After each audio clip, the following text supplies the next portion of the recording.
Doctor Krithika ಅವರನ್ನು ಗಂಡನೇ ಅನೆಸ್ಥೇಷಿಯಾನ ಕೊಟ್ಟು ಕೊಲೆ ಮಾಡಿರುವಂಥ ಘಟನೆ ಬೆಳಕಿಗೆ ಬಂದಿರುವಂಥದ್ದು. ಅದರ ಬಗ್ಗೆ ಆತನನ್ನು ಬಂಧನ ಮಾಡಿ ಈಗಾಗಲೇ ಮಾರತಳ್ಳಿ ಪೊಲೀಸರು ತನಿಖೆ ಕೂಡ ಮಾಡ್ತಿರುವಂಥದ್ದು. ಅದರ ಬಗ್ಗೆ ಮಾತಾಡಲಿಕ್ಕೆ ಕೃತಿಕಾ ಅವರ ಸಹೋದರಿ ನನ್ನ ಜೊತೆ ಇದ್ದಾರೆ. ಮೇಡಮ್, ಮೊದಲನೇದಾಗಿ ಕೃತಿಕಾ ಒಬ್ಬರು ಡಾಕ್ಟ್ರು, ಆಕೆಗೆ ಗೊತ್ತಿಲ್ಲದಂಗೆ ಇವರೊಬ್ಬ ಅನೆಸ್ಥೇಷಿಯಾನ ಕೊಟ್ಟು, ಇವರು ವೃತ್ತಿಯಲ್ಲಿ ವೈದ್ಯರಾಗಿದ್ದರೂ ಕೂಡ ಅನೆಸ್ಥೇಷಿಯಾನ ಕೊಟ್ಟು ಸಾವನ್ನಪ್ಪಿಸುವಂಥ ಘಟನೆ ಅವ್ರ ಗಮನಕ್ಕೆ ಬಂದೇ ಇಲ್ವಾ ಅಂತ? ಅವನು ಟ್ರೀಟ್ ಮಾಡ್ತಿದ್ದು ಗ್ಯಾಸ್ಟ್ರೈಟಿಸ್ಗಂತ. ಅಂದರೆ ಅವಳ ಬಳಿ ಹೇಳ್ಕೊತಿದ್ದು, ನಾನು ನಿನ್ಗೆ IV ಕೊಡ್ತಿದ್ದದ್ದು ಏನಕ್ಕೆ ಅಂದರೆ ನಿನ್ನ ಗ್ಯಾಸ್ಟ್ರೈಟಿಸ್ ಆಗಿದೆ, ಅದಕ್ಕೆ ಟ್ರೀಟ್ಮೆಂಟ್ ಕೊಡ್ತಿದ್ದೀನಿ ಅಂತ. ಆವತ್ತು ರಾತ್ರಿ ರೂಮಲ್ಲಿ ಏನು ನಡೀತು ಅಂತ ಅವನೇ ಹೇಳಬೇಕು, ಇಲ್ಲ ಪೊಲೀಸ್ ತನಿಖೆ ಮಾಡಬೇಕು. ನಮ್ಗೆ ಗೊತ್ತಿಲ್ಲ ಅವತ್ತು ರಾತ್ರಿ ಏನಾಯಿತು ಅಂತ. ಅವ್ನು ಏನು ಪ್ರೊಪೋಫಾಲ್ ಇಂಜೆಕ್ಟ್ ಮಾಡಿರೋದು ಗೊತ್ತಾಗ್ತಿದೆ, ಬಟ್ ಅವ್ನು ಯಾವ ರೀತಿ ಇಂಜೆಕ್ಟ್ ಮಾಡ್ತಿದ್ದ, ಅವ್ನು ಎಲ್ಲಿಂದ ತೊಗೊಂಬಂದ ಅಂತ ಪೊಲೀಸವರೇ ನಮ್ಗೆ ತಿಳಿಸ್ಕೊಡ್ಬೇಕು. ಮೇಡಮ್, ಆ್ಯಕ್ಚುಲಿ ಏನು ಕೃತಿಕಾ ಅವರಿಗೆ ಇದ್ದಂಥ ಕಾಯಿಲೆ ಏನು ಮೇಡಮ್? ಅಂತ ಗಂಭೀರವಾದ ಕಾಯಿಲೆ ಏನಾರು ಇತ್ತ? ಕ್ಲಿಯರ್ ಮಾಡ್ತೀನಿ, ಅವಳಿಗೆ ಖಂಡಿತ ಯಾವುದೇ ಕಾಯಿಲೆ ಇರಲಿಲ್ಲ. ಅದು ನಾನು ತುಂಬ ಸ್ಪಷ್ಟವಾಗಿ ಹೇಳಕ್ಕೆ ಇಷ್ಟಪಡ್ತೀನಿ. ಅವಳು ಆರೋಗ್ಯವಾಗಿದ್ಲು, ಓಡಾಡ್ಕೊಂಡಿದ್ಲು, ಆರಾಮಾಗಿದ್ಲು. ಇವಾಗ ಗ್ಯಾಸ್ಟ್ರೈಟಿಸ್ ಅನ್ನೋದು ಪ್ರತಿಯೊಬ್ಬರಿಗೂ ಇರುತ್ತೆ. ಗ್ಯಾಸ್ಟ್ರೈಟಿಸ್ ಇದ್ದಾಗ ವಾಂತಿ ಆಗೋದು, ನಾಸಿಯಾ ಬರೋದು, ಅದೆಲ್ಲ ಸಹಜ. ಅದನ್ನು ನಾವು ದೊಡ್ಡ ಕಾಯಿಲೆ ಅಂತ ಹೇಳೋಕ್ಕಾಗಲ್ಲ. ಅವಳು ಯಾವುದೇ ಕ್ರಾನಿಕ್ ಇಲ್ನೆಸ್ಸಿಂದ ಸಫರ್ ಮಾಡ್ತಿರ್ಲಿಲ್ಲ. I want to clarify. ಈಗ ಮೇಲ್ನೋಟಕ್ಕೆ ಈಗ ನಿಮ್ಮ ತಂದೆಯವ್ರು ಹೇಳೋ ಪ್ರಕಾರ ಆಲ್ಮೋಸ್ಟ್ ಆಲ್ ನಿಮ್ಮ ಫ್ಯಾಮಿಲಿ ಫುಲ್ ವೈದ್ಯರೇ ಇರುವಂಥ ಸಂದರ್ಭದಲ್ಲಿ ವೈದ್ಯರ ಫ್ಯಾಮಿಲಿಯಲ್ಲೇ ವೈದ್ಯರೊಬ್ಬರಿಂದ ವೈದ್ಯರು ಈ ರೀತಿ ದುರ್ಮರಣ ಹೊಂದಿರುವಂಥದ್ದು ಏನು ವೈದ್ಯ ಲೋಕಕ್ಕೆ ಇದು ಒಂಥರ ಹೀನಿಯಸ್ ಕ್ರೈಮ್ ಅಂತ ಹೇಳ್ಬೋದು. ಇನ್ನೊಂದು ಏನಂದರೆ, ಪಾಪ ಅವಳು ಗಂಡನೇ ಡಾಕ್ಟರ್ ಅಲ್ವಾ, ಗಂಡನೇ ಗ್ಯಾಸ್ಟ್ರೋಎಂಟ್ರಾಲಜಿಸ್ಟು. ಸೊ ಅವನೇ ಟ್ರೀಟ್ ಮಾಡ್ತಿರೋದ್ರಿಂದ ಅವಳು ಕಂಪ್ಲೀಟಾಗಿ ಅವನ್ನ ನಂಬಿದ್ಲು.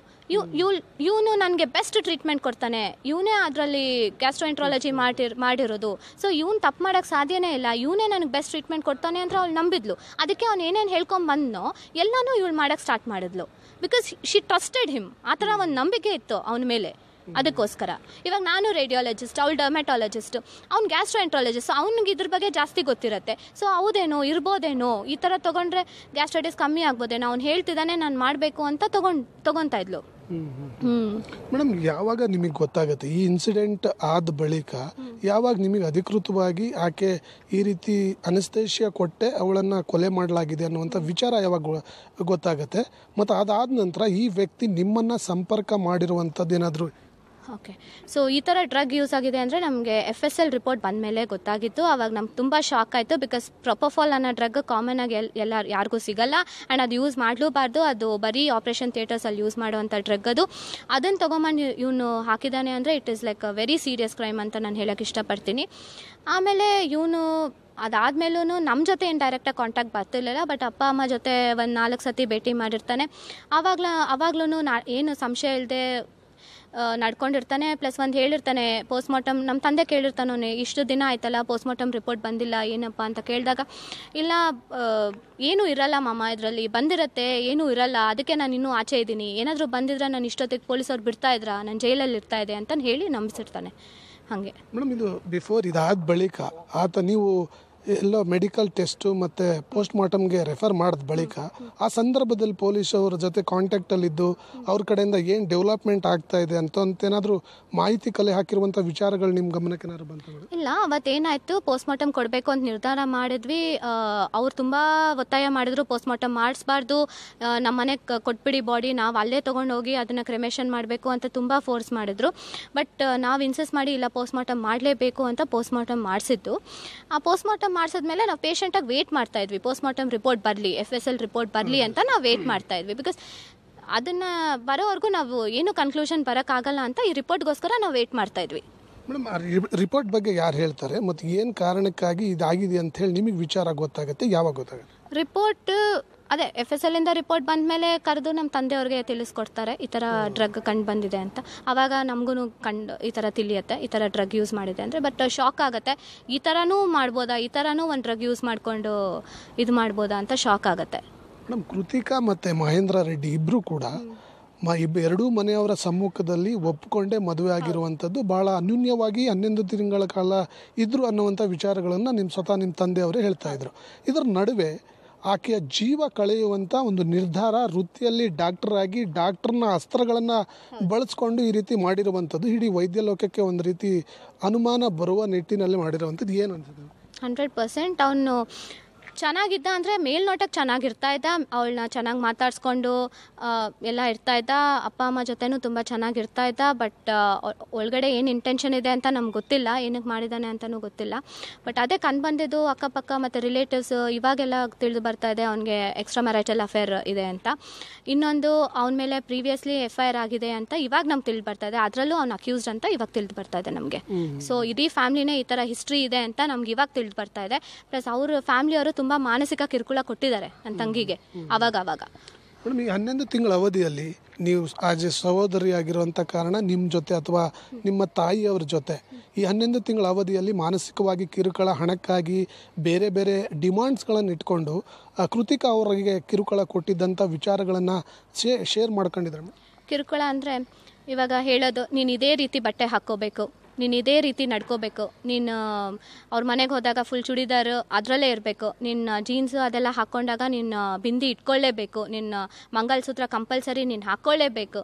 ಸೊ ನಮ್ದೊಂಥರ ಏನಂದರೆ ನಮ್ಮ ಫ್ಯಾಮ್ಲಿಲಿ ತುಂಬ ಫ್ರೀಡಮ್ ಇದೆ. ನಮ್ಮ ಪೇರೆಂಟ್ಸ್ ನಮಗೆ ತುಂಬ ಫ್ರೀಡಮ್ ಕೊಟ್ಟಿದ್ದಾರೆ, ನಮ್ಮನ್ನು ಯಾವತ್ತೂ ಆ ಥರ ರೆಸ್ಟ್ರಿಕ್ಟ್ ಮಾಡಿರಲಿಲ್ಲ. ಸೊ ಇದಕ್ಕಿದ್ದಂಗೆ ಅವ್ರ ಮನೆಗೆ ಹೋದ್ಮೇಲೆ ಈ ಥರ ಎಲ್ಲ ರೆಸ್ಟ್ರಿಕ್ಷನ್ ಸ್ಟಾರ್ಟ್ ಆಯಿತು ಅವಳಿಗೆ. ಹೀಗೆ ಮಾತಾಡಬೇಕು, ಹೀಗೆ ನಡ್ಕೋಬೇಕು, ನೀನು ಇದೇ ದಿನ ಮನೆಯಿಂದ ಆಚೆ ಹೋಗಬೇಕು, ಇದೇ ದಿನ ಮನೆಗೆ ಬರಬೇಕು, ಇದೇ ರೀತಿ ಬಟ್ಟೆ ಹಾಕ್ಕೋಬೇಕು, ಎಲ್ಲ ಆ ಥರ ಒಂಥರ ಮಾನಸಿಕ ಕಿರುಕುಳ ಸ್ಟಾರ್ಟ್ ಆಯಿತು. ಬೇರೆ ಬೇರೆ ವಿಚಾರಕ್ಕೂ ಕಿರುಕುಳ ಕೊಟ್ಟಿದ್ದಾರೆ ಅವರು. ಮೇಡಮ್, ನೀವು PM ರೆಫರ್ ಮಾಡಲಿಕ್ಕೆ ಪ್ರಮುಖವಾಗಿ ನಿಮಗೆ ಆರಂಭದಲ್ಲಿ ಏನು ಅನುಮಾನಗಳು ಕಂಡು ಬಂತು, ಯಾಕೆ ನಾವು PMಗೆ ಕೊಡಲೇಬೇಕು ಅನ್ನುವಂಥ ನಿರ್ಧಾರಕ್ಕೆ ಬಂದ್ರಿ? ಯಾಕಂದರೆ ನೀವೇ ಹೇಳ್ತಾ ಇದ್ರಿ, ಅವರು ಯಾವುದೇ ಕಾರಣಕ್ಕೂ PM ಬೇಡ, ನಮಗೆ ಬಾಡಿ ಕೊಟ್ಬಿಡಿ, ನಾವು ಏನು ಕೆಲಸ ಮಾಡ್ಕೋಬೇಕು ಮಾಡ್ಕೊಳ್ತೀವಿ ಅನ್ನುವಂಥದ್ದು. ಅದಾದ ಬಳಿಕ ನಿಮಗೆ ಯಾಕೆ ಡೌಟ್ ಬಂತು ಮೇಡಮ್ ಈ ಕಾರಣಕ್ಕೆ? ಮೊದಲನೇದು, ಆರೋಗ್ಯವಾಗಿದ್ಲು. ಅವಳ ಮೆಡಿಕಲ್ ಹಿಸ್ಟ್ರಿ ನನಗೆ ಗೊತ್ತಿರೋದ್ರಿಂದ ನನಗೆ ಇಲ್ಲ, ಆರೋಗ್ಯ ಸಮಸ್ಯೆ ಇಲ್ಲ ಅವಳಿಗೆ. ಸೊ ರಾತ್ರಿ ಮಲ್ಕೊಂಡು ಹುಡುಗಿ ಬೆಳಗ್ಗೆ ಇಲ್ಲ ಅಂದರೆ ಸಂಶಯ ಬಂದೇ ಬರುತ್ತೆ. ವಾಟ್ ಇಸ್ ದ ಕಾಸ್, ಏನಿರ್ಬೋದು ಅಂತ ತಿಳ್ಕೊಳ್ಳೇಬೇಕಲ್ಲ. ನಾನು ಡಾಕ್ಟ್ರಾಗಿ ಪ್ಲಸ್ ಎಜುಕೇಟೆಡ್ ಫ್ಯಾಮ್ಲಿಯಿಂದ ಬಂದು ನಾವು we have to go for a post mortem, because ಏನು ರೀಸನಿಂದ ಈ ಸಾವಾಗಿದೆ, ಬಿಕಾಸ್ ಡೆಫಿನೆಟ್ಲಿ ನನಗೆ ಇದು ಅನ್ಯಾಚುರಲ್ ಡೆತ್ ಅನಿಸ್ತು ಅವಾಗ, ಅದಕ್ಕೋಸ್ಕರ. ಮೇಡಮ್, ಕೊನೆಯದಾಗಿ ಈ 6 ತಿಂಗಳು ಅವರು ಮರಣ ಹೊಂದೋಗ್ತಾರೆ. ಅದಾದ ಬಳಿಕ ಇವರು ತಂದೆ ತಾಯಿ ಜೊತೆ ಸಂಪರ್ಕದಲ್ಲಿರೋದು ಮತ್ತು ಬಂದು ಮಾತನಾಡೋವಂಥದ್ದು, ಈ ವಿಚಾರವಾಗಿ ಚರ್ಚೆ ಮಾಡುವಂಥ ಸಂದರ್ಭದಲ್ಲಿ ಏನು ಹೇಳ್ತಿದ್ರು ಅಂತ ಏನಾದರೂ ಶೇರ್ ಮಾಡ್ಕೊಳ್ತಿದ್ನ ಮೇಡಮ್ ಮಹೇಂದ್ರ ರೆಡ್ಡಿ? ಹೌದು, ಮಹೇಂದ್ರ ರೆಡ್ಡಿ ಅಲ್ಲ, ನಮ್ಮ ಜೊತೆ ಅವನು ಯಾವತ್ತೂ ಕಾಂಟ್ಯಾಕ್ಟಿಗೆ ಬಂದಿಲ್ಲ. ಬಟ್ ಅವರು ನಮ್ಮ ತಂದೆ ತಾಯಿಯವ್ರ ಜೊತೆ ಕಾಂಟ್ಯಾಕ್ಟಿಗೆ ಬಂದಿರೋದು. ಆಮೇಲೆ ಏನಾಗಿರುತ್ತೆ ಅಂದರೆ, ಬಂದು ಅವನು ಈ ಥರ ನಮ್ಮನ್ನು ಅಂದರೆ ಬಾಡಿನ ಅಲ್ಲಿ ಹುಣ್ಸಕ್ಕೆ ಬಿಟ್ಟಿಲ್ಲ, ಇವ್ರು ತೊಗೊಂಡೋಗಿ ಇಲ್ಲಿ ಹುಣ್ಸ್ಬಿಟ್ರು, ನಾನು ಸತ್ತ ಮೇಲೆ ಎಲ್ಲಿ ನಾನು ಹುಣ್ಸೋದು, ಈ ಥರ ಎಮೋಷ್ನಲ್ ಆಗಿ ಅವ್ರನ್ನ ಮ್ಯಾನಿಪ್ಯುಲೇಟ್ ಮಾಡಿ, ಇಲ್ಲ ನಿಮ್ಮ ಹುಡುಗಿನ ಫುಲ್ಲು ಪೋಸ್ಟ್ ಮಾರ್ಟಮಲ್ಲಿ ಕತ್ತರಿಸ್ಬಿಟ್ಟಿದ್ದಾರೆ ಇವರೆಲ್ಲ, ಹಂಗೆಲ್ಲ ಎಮೋಷ್ನಲ್ ಆಗಿ ಇದು ಮಾಡಿ. ಆಮೇಲೆ ಇನ್ನೊಂದು, ನಮ್ಮ ತಂದೆ ಕೇಳಿದಾಗ ಇನ್ನೂ ಪೋಸ್ಟ್ ಮಾರ್ಟಮ್ ರಿಪೋರ್ಟ್ ಬಂದಿಲ್ಲಪ್ಪ, ಹೋಗೇನಾದರೂ ವಿಚಾರಿಸ್ದ ನೀನು ಅಂತ ಕೇಳಿದಾಗ, ಇಲ್ಲ ಮಮ್ಮ ಬಂದಿರತ್ತೆ, ಅದರಲ್ಲಿ ಏನೂ ಇರಲ್ಲ, ಅದಕ್ಕೆ ಪೊಲೀಸರು ನಾನು ಇನ್ನೂ ಆಚೆ ಬಿಟ್ಟಿದ್ದಾರೆ, ಇಲ್ಲ ಅಂದರೆ ನಾನು ಯಾವತ್ತೋ ಜೈಲಲ್ಲಿ ಇರ್ತಾ ಇದ್ದೆ ಅಂತಲೂ ಹೇಳಿರ್ತಾರೆ.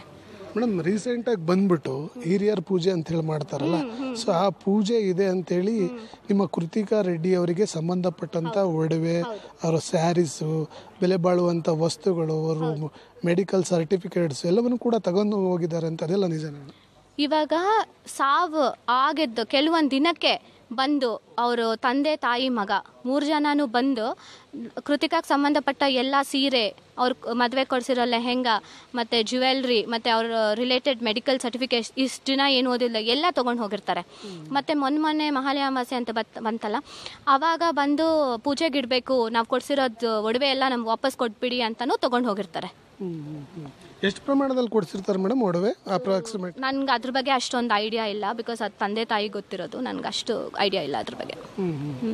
ಮೇಡಮ್, ಇವೆಲ್ಲ ನೋಡಿದರೆ ಇಂಟೆನ್ಷನಲ್ಲಿ ದುಡ್ಡಿನ ವಿಚಾರವನ್ನು ಇಟ್ಕೊಂಡು ಇವ್ರ ಫ್ಯಾಮಿಲಿಯವರು ಮತ್ತು ಇವ್ರು ಸೇರಿ ಈ ರೀತಿ ಮಾಡಿರೋ ಅಂಥದ್ದು. ಯಾಕಂದರೆ ಅವರು ಕೊಟ್ಟಿರೋದು ಒಡವೆಗಳು, ಸ್ಯಾರಿಗಳು, ಲೆಹೆಂಗಾ ಎಲ್ಲವನ್ನೂ ಕೂಡ ವಾಪಸ್ ಪಡೆದುಕೊಂಡಿರೋದು ಮನಸ್ಥಿತಿ ನೋಡಿದ್ರೆ ಎಲ್ಲ ಒಂದು ಕಡೆ ಹಣಕಾಸಿನ ವಿಚಾರದಲ್ಲೇ ಈ ಎಲ್ಲವೂ ಕೂಡ ನಡೆದಿದೆ ಅನ್ನುವಂಥ ಅನುಮಾನಗಳು.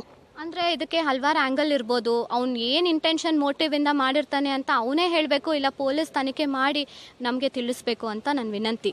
ಬಿಕಾಸ್ ಇವಾಗಿರೋ ಸ್ಟೇಟಲ್ಲಿ ನಮ್ಗೆ ಗೊತ್ತಾಗ್ತಾ ಇಲ್ಲ ಅವ್ನು ಏನು ನಮ್ಗೆ ಅನ್ಸಿರೋ ಪ್ರಕಾರ ಎಕ್ಸ್ಟ್ರಾ ಮ್ಯಾರೈಟಲ್ ಅಫೇರ್ಸ್ ಇದೆ, ಇನ್ನೊಂದು ಹಣಕಾಸು ವಿಚಾರದಲ್ಲೂ ಮಾಡಿರ್ಬೋದು. ಬಟ್ ಏನು ರೀಸನ್ ಖಂಡಿತ ಅಂತ ಪೊಲೀಸ್ ಎನ್ಕ್ವೈರಿ ಮಾಡಿ ಅದ ನಂತರ ಗೊತ್ತಾಗುತ್ತೆ. ಮೇಡಮ್, FSL ರಿಪೋರ್ಟ್ ಬಂತು, ನಿಮ್ಮ ಕೈ ಸೇರ್ತು, ಗೊತ್ತಾಯಿತು, ಅನೆಸ್ಥೇಷಿಯಾ ಕೊಟ್ಟೆ ಈ ವ್ಯಕ್ತಿ ಕೊಲೆ ಮಾಡಿದ್ದಾನೆ ಅನ್ನುವಂಥ ವಿಚಾರ ಬಹಳ ಗಂಭೀರವಾಗಿ ಹೊರಬಂದ ಬಳಿಕ ಅವರ ಪೋಷಕರು ಕೂಡ ನೀವು ಅವ್ರನ್ನ ಸಂಪರ್ಕ ಮಾಡೋದು ಅಥವಾ ನಿಮ್ಮನ್ನು ಅವರು ಸಂಪರ್ಕ ಮಾಡಿ ಮಾತನಾಡಿರುವಂಥ ಸನ್ನಿವೇಶಗಳೇನಾದರೂ ಉದ್ಭವವಾಗಿದ್ದಾವೆ? ಹೌದು, ನಾವು ಯಾವತ್ತೂ ಅವ್ರನ್ನ ಕಾಂಟ್ಯಾಕ್ಟ್ ಮಾಡಿಲ್ಲ.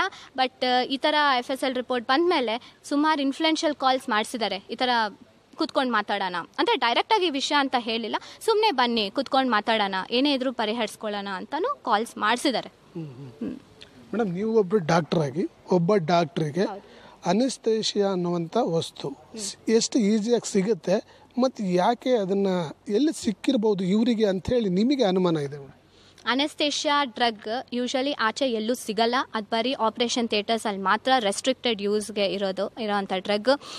ಇವ್ರಿಗೆ ಎಲ್ಲಿ ಸಿಕ್ತು ಅಂತ ನಾನು ನಿಜ ಗೊತ್ತಿಲ್ಲ, ಅವರೇ ಹೇಳಬೇಕು ಎಲ್ಲಿಂದ ತೊಗೊಂಬಂದು ಹೆಂಗೆ ಅಂತ. ಬಿಕಾಸ್ ಯೂಶಲಿ ಅದು ಎಲ್ಲೂ ಸಿಗಲ್ಲ, ಓನ್ಲಿ ಆಪ್ರೇಷನ್ ಥಿಯೇಟರ್ಸ್ ಅಲ್ಲಿ ಸಿಗೋ ಡ್ರಗ್ ಮಾತ್ರ ಅದು. ಸೊ ಎಲ್ಲಿಂದ ತೊಗೊಂಬಂದ ಅಂತ ಗೊತ್ತಿಲ್ಲ, ಅವನೇ ಹೇಳಬೇಕು ಎಲ್ಲಿಂದ ತೊಗೊಂಬಂದ. ಸಹೋದರರೊಬ್ರು ಮಡಿವಾಳದಲ್ಲಿ ಮೆಡಿಕಲ್ ಇಟ್ಕೊಂಡಿದ್ದಾರೆ ಮತ್ತೆ ಅವರು ಪ್ರೊಪ್ರೈಟರ್ ಕೂಡ ಇರುವಂತದ್ದು ಅಂತ, ಹಾಗಾಗಿ ಆ ಕಡೆಯಿಂದ ಏನಾದರೂ ಬಂದಿದೆಯಾ ಅನ್ನುವಂಥ ಅನುಮಾನಗಳು ಇರ್ಬೋದು, ಇಲ್ದೇನೂ ಇರ್ಬೋದು. ಬಟ್ ಅವ್ನು ಎಲ್ಲಿಂದ ತೊಗೊಂಬಂದ ಅಂತ ಅವರೇ ತಿಳಿಸ್ಬೇಕು ನಮಗೆ, ಬಿಕಾಸ್ ನಮ್ಗೆ ಅಷ್ಟೊಂದು ಐಡಿಯಾ ಇಲ್ಲ. ಅವ್ನು ಎಲ್ಲಿಂದ ತೊಗೊಂಬಂದ ಅವರೇ ಹೇಳಬೇಕು, ಇಲ್ಲ ಪೊಲೀಸ್ ಎಂಕ್ವೈರಿ ಮಾಡಿ ನಮಗೆ ತಿಳಿಸ್ಬೇಕು.